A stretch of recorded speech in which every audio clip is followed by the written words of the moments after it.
तरुणाईला आकर्षित करणारं नेतृत्व, तरुणाईला आकर्षित करणारं नेतृत्व आणि ज्यांचा नुसता आवाज कानावर पडला तरी पावलं थांबतात असे आपल्या सर्वांच्या मनातील राजा माणूस माननीय आमदार गोपीचंद पडळकर साहेब. सन्मान भूमिपुत्राचा आमदार गोपीचंद पडळकर साहेबांचा.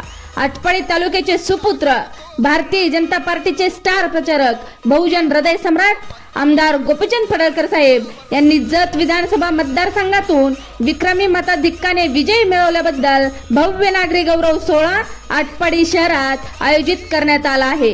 राजकारणाच्या पलीकडे जाऊन आटपाडी तालुक्याचा झेंडा आपल्या कर्तबगारीने फडकवणाऱ्या आमदार गोपीचंद पडळकर साहेब यांच्या गौरव सोहळ्यास आपण सर्वजण निमंत्रित आहात. तरी मंगळवार दिनांक 24 डिसेंबर 2024 रोजी दुपारी ठीक 2 वाजता ठिकाण आटपाडी येथे आपल्या लाडक्या लोकनेत्याच्या सोहळ्यास आपण सर्वजण उपस्थितीत राहून आपल्या कार्यक्रमाची शोभा वाढवावी आणि आपली उपस्थिती प्रार्थनीय आहे. आयोजक भारतीय जनता पार्टी, कट्टर आमदार गोपीचंद पडळकर साहेब प्रेमी, गोपी सैनिक.